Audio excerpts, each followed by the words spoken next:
This conference will now be recorded. Okay, so we do record these conferences and place them on our website. If you do want to look at this presentation later or want to share it with your staff, you can go to bakersfieldarc.org, and up at the top left-hand corner, you'll see a thing that says HCBS Boot Camp. And if you click on that, much of the work that we did last year in our first year of the grant, and also those presentations that we've been doing in the second year of our grant are available free of charge.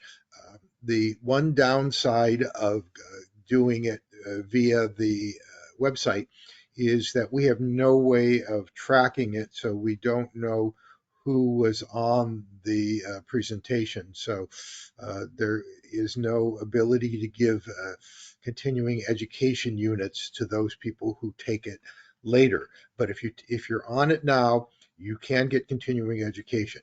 What you need to do, they're the following in order to obtain continuing education. First of all, you must attend the entire webinar or community of practice to obtain the credit. So today we will be doing 1 hour. So if you want 1 hour credit, which can be used for both Kern Regional Center and for licensing for your continuing education requirements for your vendorization and your license, that is available through this course. Uh, you must identify yourself at the beginning of the presentation. So I see all of you have your names on the screen, and that is sufficient for identification. If you have more than one person attending this today and only the one name is showing up, then you need to either put in the chat, it would be the best way to do it, who else is attending so that we can make sure that they get the credit as well. Um, the If more than one person, like I say, or if you're on a telephone and not doing it through the web, you can also do it, and it will be. You will need to make sure you let us know that you're on, because we want to make sure that we do give you credit, and we can only give credit to those people who are actually attending. After this presentation, you must submit to us in writing to Irene Avila who you are, and also the 3 items that you learned today from this presentation. So it could be just like bullet points. It could be a paragraph, doesn't need to be a long document, but we just want to make sure that you were attending the whole time. Most of you have your cameras off, which is okay, but we do need to make sure that you're not like running errands or doing other things and just have your computer on. So we want to make sure that we know what you indeed did learn from today's presentation. So please submit to us 3 items that you learned today in order to get the credit. And finally, if you want the credit, you must submit the 3 items that you learned today to Irene within 30 days of this presentation.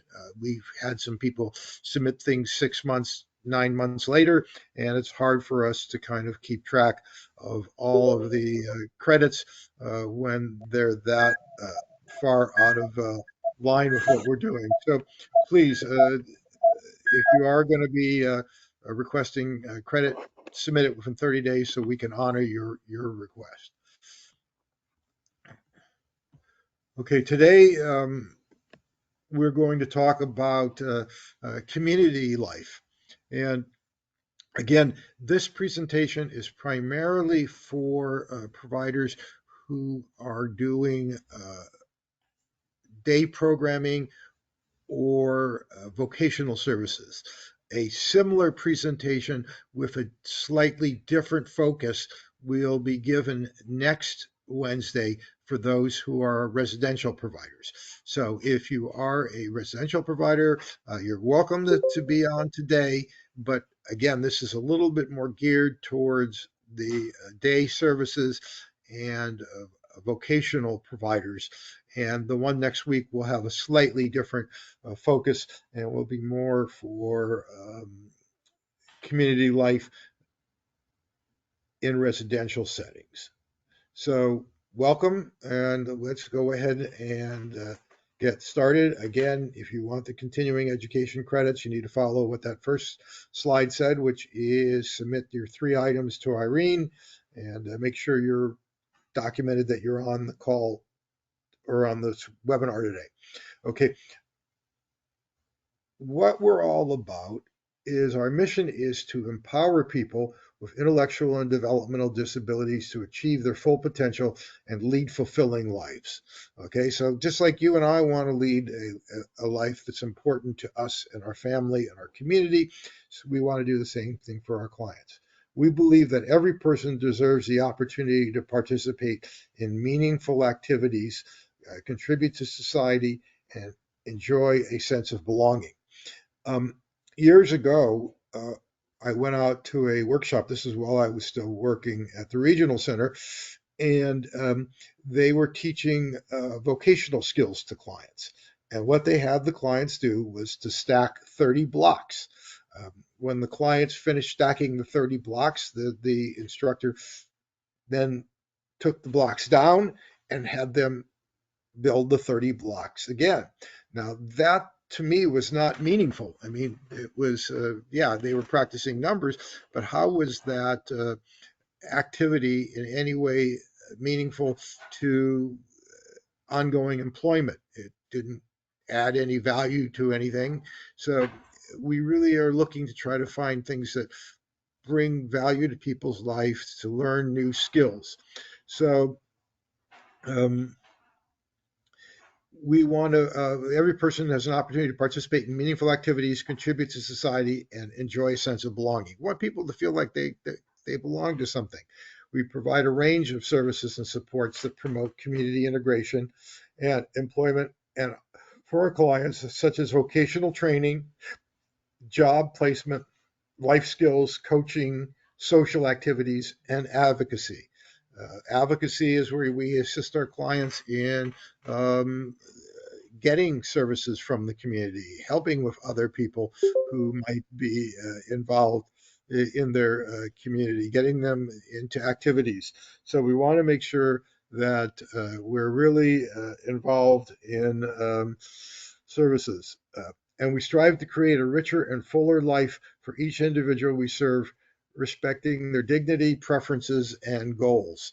So we want to make sure, first of all, that dignity is important, that we people's privacy, their wishes, their preferences, what they want for their life, and what are their goals. When we talk about, we've mentioned this many times before, what's important to someone, what do they want, and then what's important for someone. So we want to make sure that we're really looking at those factors. Uh, Person-centered. Now, in every presentation that I have done, I think I pretty much always have a slide in there that has to do with person-centered. And one of the main reasons for that, if you go back and look at the home and community-based waiver final rules, we abbreviate that as HCBS, so you may hear that a lot, but it comes from the Center for Medicaid and Medicare Services under the Health and Human Services Department of the federal government. They continually strive that it's all about person-centered planning, so that home and community-based services start with the idea that we're working from what the individual wants. So a person-centered IPP is a tool that helps the individual identify their preferences and needs for meaningful and purposeful activities in the community. Community is not just a place, but a way of connecting with others who share similar interests and goals. So, an example is what we used to refer to as mall walking. Uh, yeah, we're a program, and once a week we go to Valley Plaza and we just walk around the mall. Now, granted that is a social recreation activity in some ways. The clients are getting exercise, but how is it meaningful? What are they learning? While they're walking through that mall, it can be used if you're going to use the mall as a place for clients to visit. How can we make it into an experience that has some community involvement in it? Do we go to stores? Do we talk to the people in the stores? Do we make purchases and get change? Do we ask clerks how where they can find a particular item? Do we talk to the manager about what it takes to be employed there at that store? So what are we doing when we go to the mall? Are we ordering food in the food court? There's a lot of different things that we can do. So it's not just a place. It's not we're just going somewhere. It's that we're going there with a purposeful idea. We have something that we're trying to do while we're there at that center. So we're all about trying to make a sense of community through the activities that we're doing. And so things that you've been doing for a long time, many of you have taken clients out to different things. So just focus a little differently on what you're doing while you're out. What is so build it into your curriculum, build it into your what your the goals for that client, where we're going, how we're doing it, what we're doing while we're out there. So that community, okay, by participating in community activities, individuals can explore their potential, learn new skills, and contribute to society in positive ways. So we the idea is to try to get people to learn new skills. So, for example, if you are going to the food court, maybe a individual that you've had in your program for many years, when they go out with their families, the families always order for them. So teaching them how to order for themselves, if they have funds that they through their personal funds, having them pay for the item themselves, getting back change and then talking with the client about making sure that they get the right amount of change back, and also to give the right amount to the clerk to buy the item. So that's a skill that they can learn to how to order food in public, how to ask a clerk, where do you find something, where's the dressing room, where getting feedback on maybe what do you think of this, do you think this is the right size for me. So learning new skills, and that makes it so that things are much more positive for the client and for the public too, because one of the things that we want to try to do is we want to try to get exposure for our clients in the community in positive ways. I remember when I first started off as a social worker, uh, getting some tickets for a Bakersfield College football game one night and taking a group of clients to the game, and having the some of the clients being teased by some young adults who were at the game. Oh, you're weird. I remember one guy said, "Oh, you're really ugly," and just really nasty things. And I think a lot of that had to do with them not understanding the difference and not respecting it, not seeing it as a good thing, and that these are individuals in the community. So we really are trying to promote a positive image of people, and promote the fact that people are different, and that that difference is a good thing, and that we want to value people for whom they are. Um, a person-centered plan helps individuals plan and achieve their desired outcomes in community settings. So we really want to try to move forward with uh, building plans that are going to be community based. Um, Historically, a plan gets written at some point, and from year to year, the plan just gets continued. So the meeting, in many cases, because of time constraints, is very limited. It's the service coordinator from the regional center comes out with a copy of last year's plan, says, okay, is everything pretty much the same? Is anything really changed? And then the plan becomes just an extension of the previous year's plan. That's not what we really want to see. If you go to the internet or read some of the literature on person centered planning, they talk about 3 and 4 hour meetings. In many cases, they use butcher paper or flip charts, and they put things on the wall, and they're writing, and they're doing all kinds of interaction with the individual who the plan is for, the staff from the program, maybe if family or if other members of the community are at that meeting, and really trying to develop a comprehensive plan. It's not, okay, what did we do last year?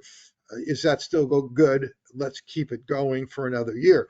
So to put in a plan that the objective is for the client to continue to go to XYZ day program or to continue to be involved with this employment service, etc., is not a complete plan. What are we doing? How are we really exposing that individual to community and really trying to add value to what they're doing? So the individual program plan is, like I say, paramount to anything that we're doing in our planning. Now, I have another slide later on. I'm going to talk about this a little bit more, but I remember I had a colleague one time who said, "Wait a minute, what we're doing is the tail is wagging the dog." I said, "What do you mean the tail's wagging the dog?" He said, "Well, where the program is deciding what the client's going to be getting. It's not that the client is deciding what they want from the program." So a new client comes into your program and you say, okay, from 8 to 9, we do introductions, we get ready for the day, you put your coat away, we maybe have a little bit of a snack, and then from 10 to 11 we do self-care skills, from 11 to 12 we do this, and the day is planned out for the client. So it's not asking the individual, okay, what would you like to do for the day? It's, these are the activities that we have, here's our schedule, and we're going to fit you into our existing schedule. I went out to one program where they told me that, well, okay, from 2 to 3, we have this activity, and the client doesn't participate in it. And I said, well, have you ever thought about asking the client if he really wants to do that activity from 2 to 3? Maybe he really wants something different. I think he's telling you that that's not something he wants or needs or desires. So let's look at his plan. Instead of, this is everybody from 2 to 3 gets this particular activity, look at a separate activity for this individual. One of the challenges, obviously, is that when you're staffed at 1 to 3, 1 to 4, 1 to 6, to individualize those services can be a challenge. So maybe finding 2 or 3, 4, 6 other clients who also would like to do a particular activity. And that's one of the things that, as you're moving in this new direction, can really be a challenge, is individualizing the service and yet doing it in a way that's consistent with budgeting, which is very challenging at times, and you have your ratios, and if you have 6 individuals in a group and they want 6 different activities. That's a little bit hard for the direct support professional who's working with that group of clients to try to individualize everybody's service. So how you do that, it can be a challenge. Some people look at, like, okay, on Monday we're going to do what this individual wants, Tuesday this individual, Wednesday, and see if we can and try to develop groupings of folks that have similar activities, or maybe switching groups. So on this is the we do this activity on Monday. If you really like to be in this activity, you can come along with us, this group. Tuesday, we this is one of the activities we're providing, and have a different, maybe the client who on Monday went to this group goes to a different group on Tuesday. So flexibility and thinking differently than what we've normally done, where we just have one group of clients who continue to do sort of travel together, may be a challenge for some of you. Um, okay, mainstreaming. Com- Community involvement can encompass both work activities and work related and non-work related activities if they are meaningful and aligned with the participants' goals. So what are the goals? What are we, and again, going back to that IPP and looking at developing meaningful goals, not that Susie will attend, or that activities that are more maintenance or just very broad. We want to try to get activities that are more focused on what the individual would really like to see. Pre-planning activities should aim to foster the full participation and inclusion of individuals with disabilities in mainstream society through positive community contributions and development. So again, the whole idea of pre-planning. Pre-planning starts with, prior to the IPP meeting, sitting down with the individual and talking with them about what they would like. If there are other significant individuals in that client's circle of support, getting them involved. In many cases, clients live with families or family members, getting them involved. If they're living in some sort of a residential setting, getting those folks involved. If they're in supported living, maybe getting the supported living agency involved in the activity, so that we have a group of folks really working together to try to develop specific goals, so that when we sit down to write the plan, those are looked at and integrated into the plan.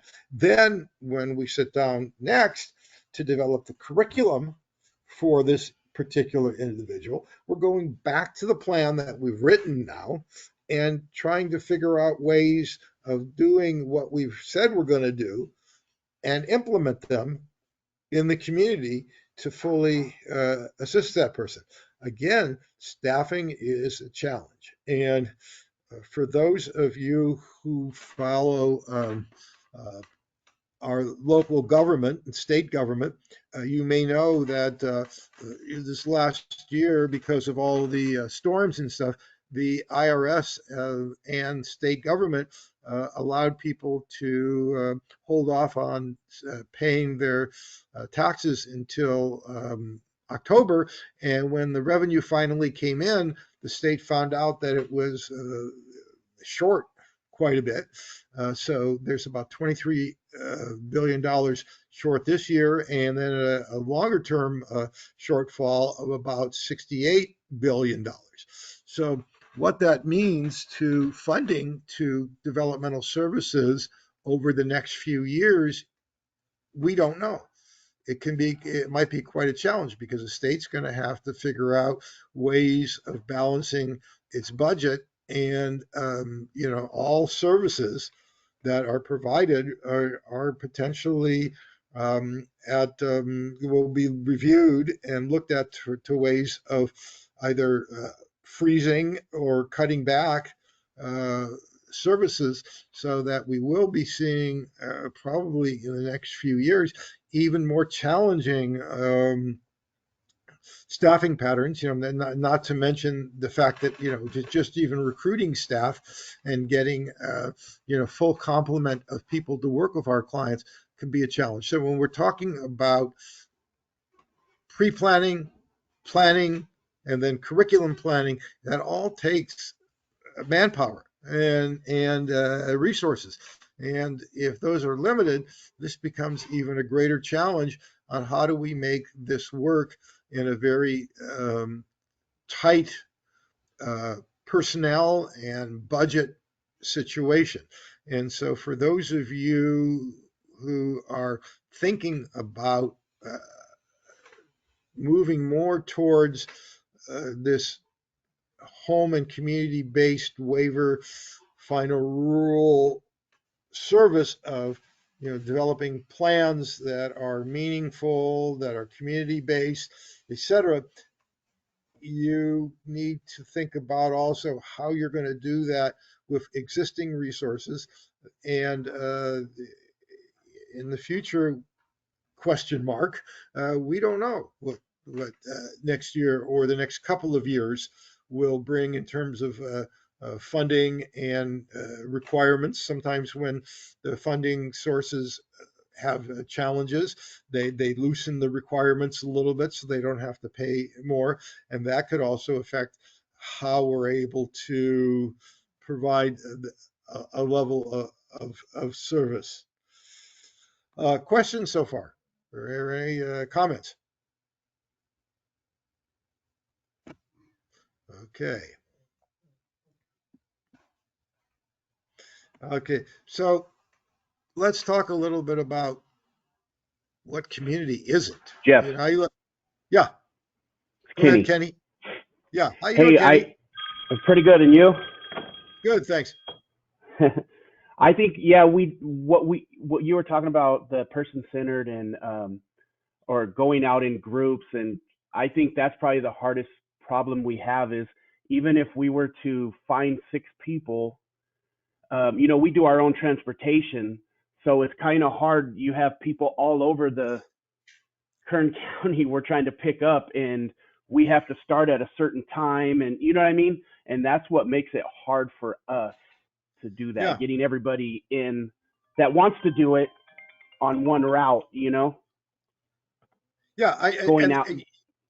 Transportation and getting those groups together is a real challenge. So that and what Kenny's talking about, he's from Bakersfield ARC, my old stomping ground.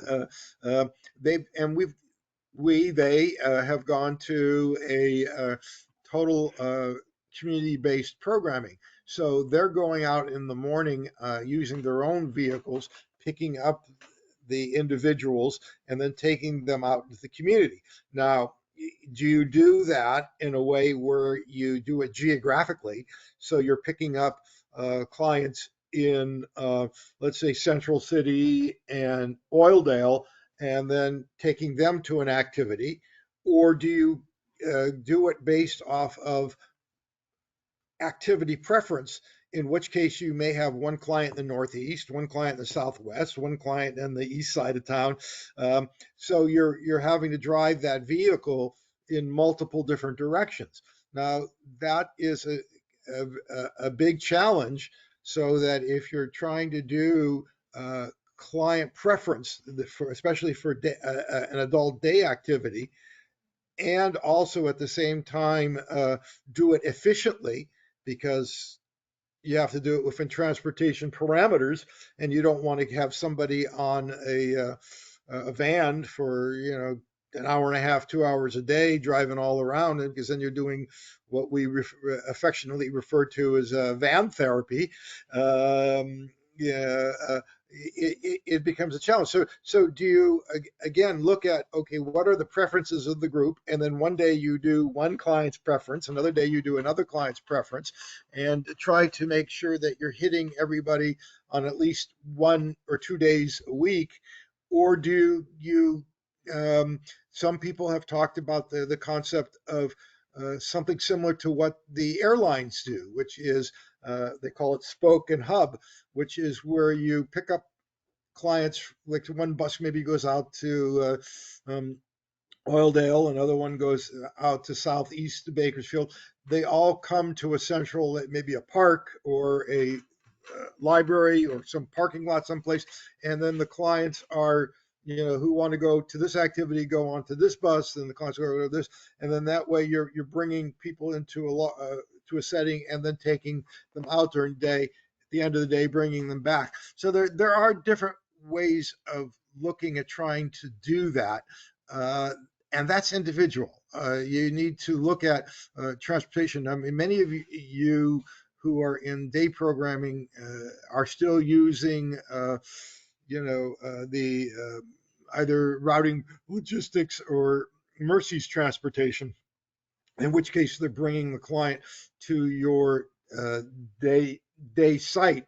And if that's the case, that might be a little bit less of a challenge for you, because then you can take the groupings out in the community based off of preference, bring them back and do it. So much depends on how you as an organization are set up. There is no one size fits all. So that for what works for one program that's trying to do community-based services and has gone to a total no site-based services, so everybody is picked up in the community and spends all their time in the community, to others who still have a component that's site-based, so that you're bringing the clients to the site, maybe starting their day at the site and then going out from there during the day. That can be a different model, and there's room for all of that. So, and that really again gets back to what you as an organization uh, look at when you're sitting down and trying to plan how you're going to implement person-centered planning. In addition to that, working with the regional center and your the service coordinators you work with the community services department, talking to them about different things and what their expectations are. I talked to someone recently who was sharing that, okay, we do day programming, and we uh, are, want to make sure continue to do day programming. And for the clients that we have, that's what they really want. And we know that there's this push towards vocational services. So what we talked about was the possibility of, at the yearly plan, having a statement put into the plan stating that the person specifically is requesting to have day services, that they've been offered, if they want to explore uh, vocational services, that's an option, that's what would be available to them, either through the provider that they're currently with, or if that provider doesn't provide it, that they would refer them back to the regional center, and the regional center could assist them with getting another provider. So that way they're making sure that they're offering uh, alternative services to that individual, and that individual is making the choice to continue to use uh, day activity services. So again, one size does not fit all. Flexibility is probably how you go about doing it. Yeah, but there will be challenges, and the other challenge, as I mentioned before, is the whole challenge of uh, the finances of how we're funded at 1 to 4, 1 to 6, and because truly, if you're talking about community and taking people out into the community, 6 people is a large group. And if we're trying to do away with some of the stigma of, oh, there's a group of disabled people. I mean, I don't know how many times I've been to uh, a shopping center or the mall, whatever, and I can just look over and say, of course, I've been in the business for many years. That's a group of clients from one of the, you know, uh, agencies here in town, because you see there's 6 people sometimes carrying their lunch pail or whatever, and one person sort of guiding them, and it's very clear that's a group of clients, and that's what we want to try to get away from. So again, getting back, and hopefully this has answered your question, Kenny. If it's flexibility, it's just and thinking creatively, and just because we've done it one way for many years, that doesn't mean that's the right way to do it. And we need to be thinking about new ways of doing it, and also one of the things that I kind of hope for community of practice, although it hasn't really happened as much as I would like. It's more me talking, but I would really love to hear what other providers are doing and have it so that we're sharing with each other, so that if something that Kenny does is successful, that might help Sean, or vice versa, and we can, or the folks at Inclusion, so that we're able to use each other. That I feel very strongly, and I've said this before on these presentations, that we're not about really competition with each other. There is enough individuals out there that need service, that we can all get, the clients. We don't need to be, concerned that, gosh, this other program is doing something. It's a matter of, providing a good service is probably the best way to make sure that your service provision continues to get new clients and referrals, and making it so that it's something that clients and their families and really want for that individual, is by providing something that makes sense for them. And what we as a system did 15, 20 years ago and what we're doing today are very different. So, yeah, and families have an expectation that's very different than it was many years ago in terms of how they would like services. So keep that in mind. Community is not a mere requirement of getting a job, but a source of belonging and support. So, there's that big push towards vocational services for clients. It's not just getting clients jobs. It's getting them community. So if someone, we have groups, well, Bakersfield ARC has groups that work with some of the water pumping stations throughout the county, and they work out at the site. And when a birthday occurs and they have a little party at the site, the individuals who are part of that group are part of the lunchroom birthday. And when the individuals who are part of our supported employment group, it's their birthday, there's a party for them as well. And so getting people is to be part of that community is what we're really striving for, so that it's not just, okay, here's a group of clients who are coming out here and working, or we have one developmentally disabled person who works in our mail room, but they're really not involved with anything. They just deliver the mail and and then maybe do some photocopying, and that's their job. But we don't interact with that individual. That's there's a case of where you forgot somebody a job, but you didn't get them integrated and you didn't get them into the community. So we want to try to get people as much as part of the activities that they're involved with in the community.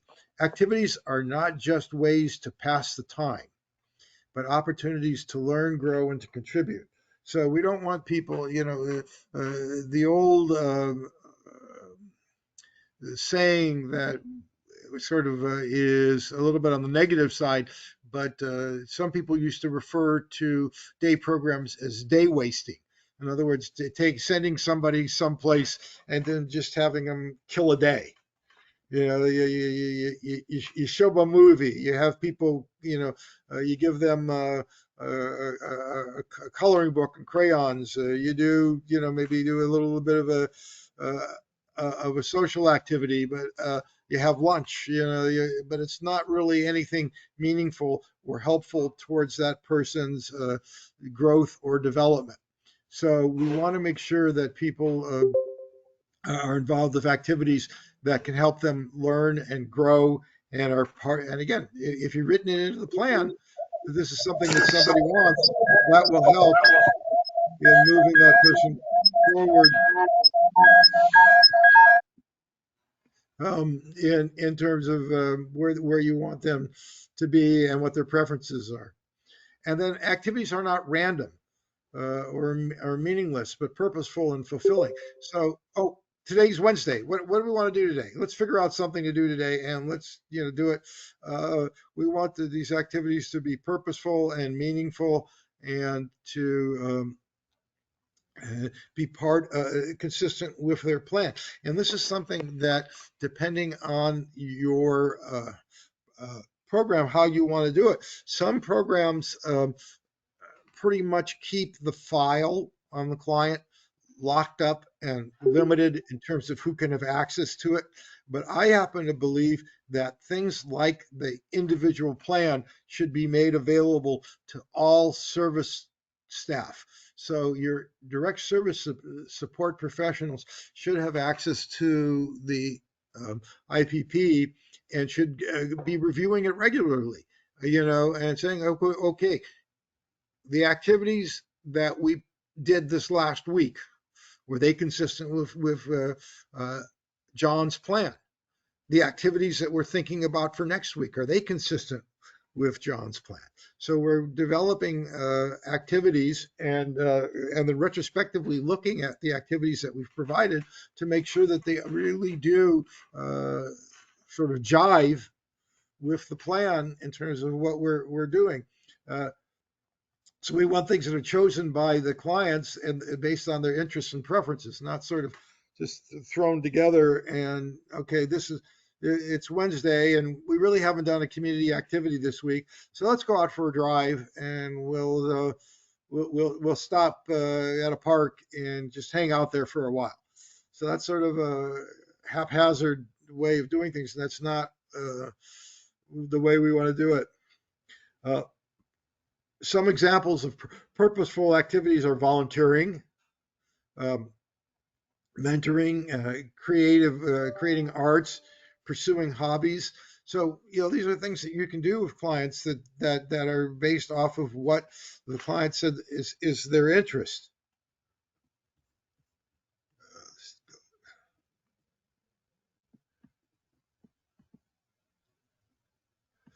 Um,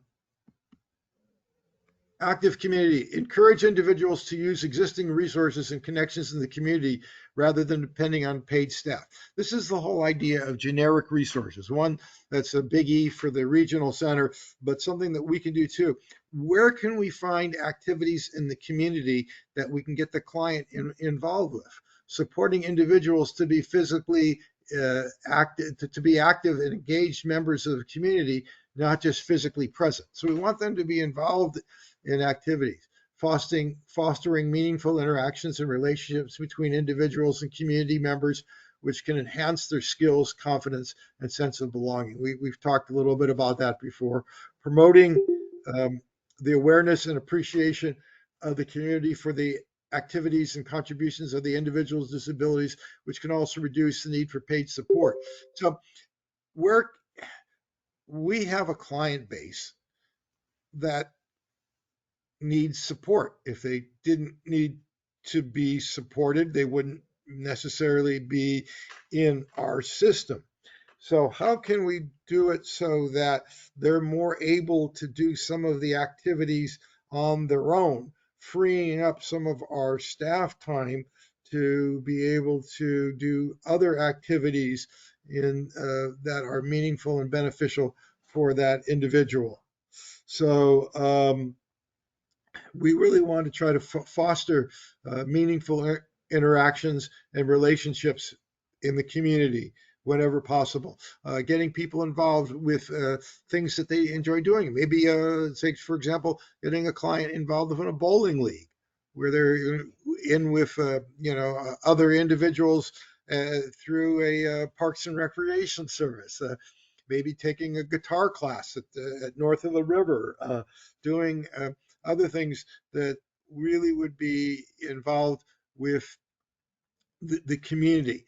um, during the day. Oops.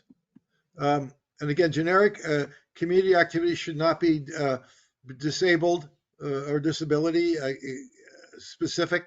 Example, whenever possible, if you're going to be doing an exercise class, can you take that group to a gym or to a recreation center?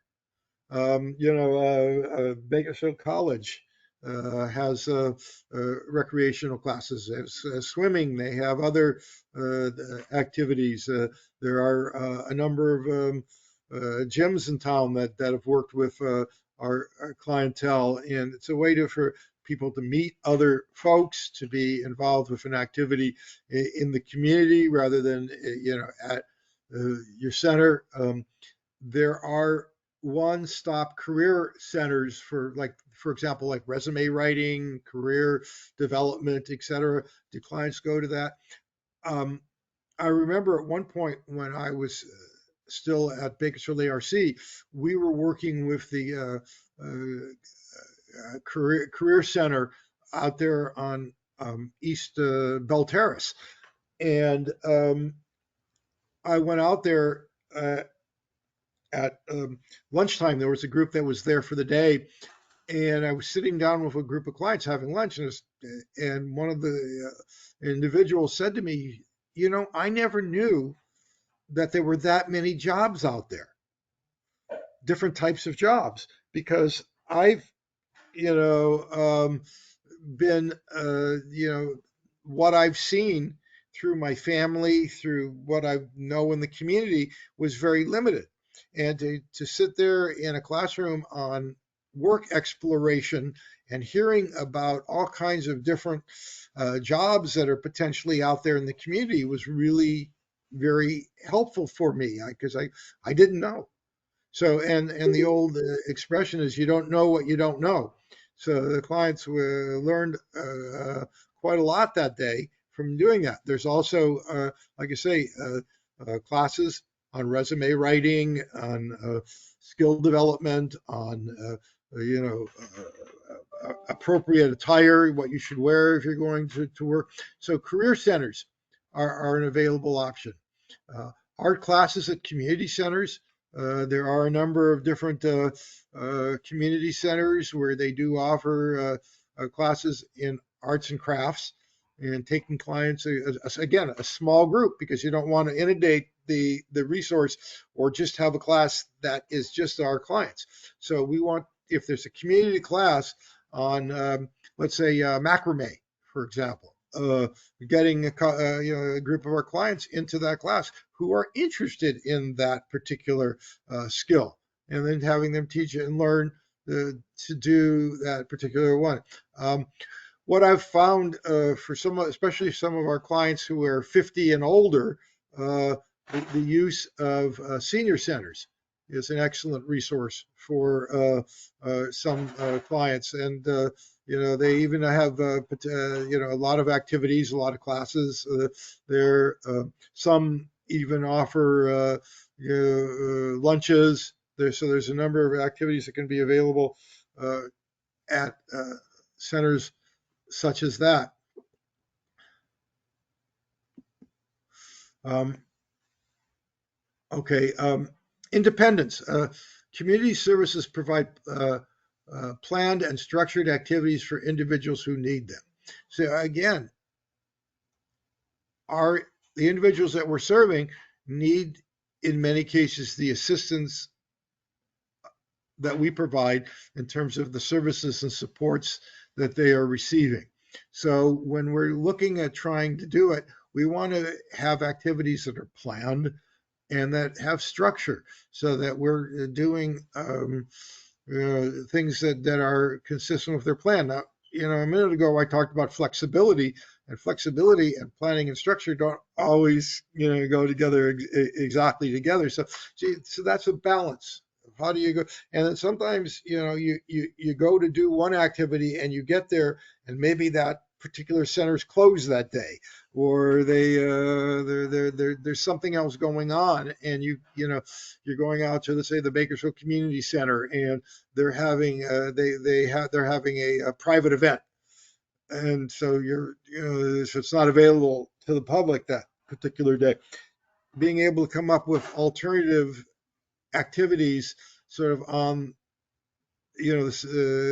short notice, is also something that the flexibility, depending on how you do it. Some of you may give your DSPs the ability to sort of change the plan for the day, or you may have them contact you back at the site and talk with you and discuss what might be an alternative uh, activity.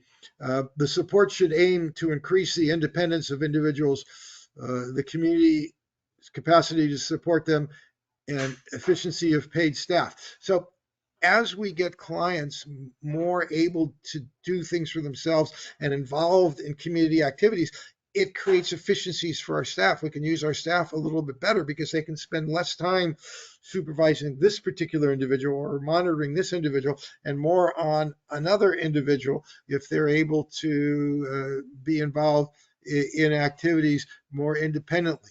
Again, if you're going to be looking at, especially if you're a licensed facility, doing activities that where the clients can be more independent, needs to be written into their plan, so that you want to make sure that everybody is aware that the client's going to be more involved independently throughout the day, and not necessarily under the supervision throughout all of their particular day.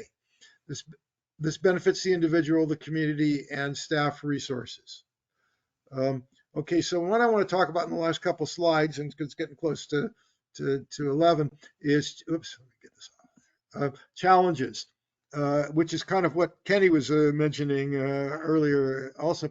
To ensure consistency and efficiencies, developing the same schedule for all individuals, regardless of their personal needs and preferences. So sometimes it's just easier to have one schedule, everybody involved with it. Again, that can be a trap. So be careful of that.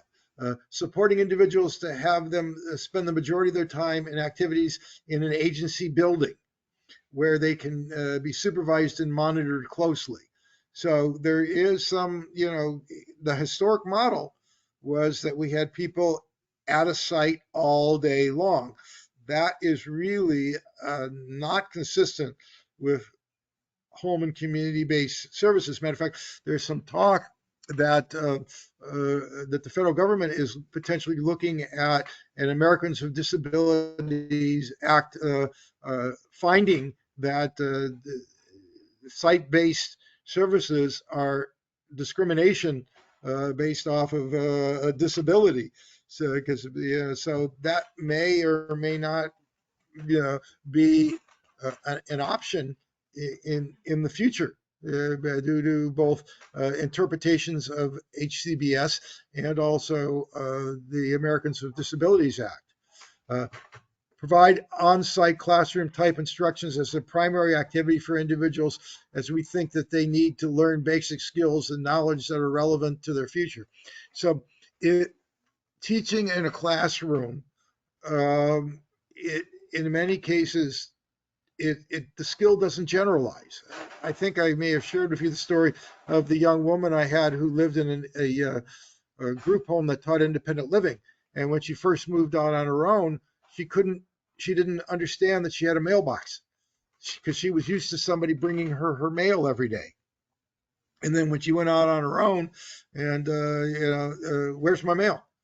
She didn't realize. So we had to go to the on-site office. That was a large apartment complex, get her key and teach her how to use that. So that would a skill that is learned in the community is very different than that skill if it was taught in the classroom.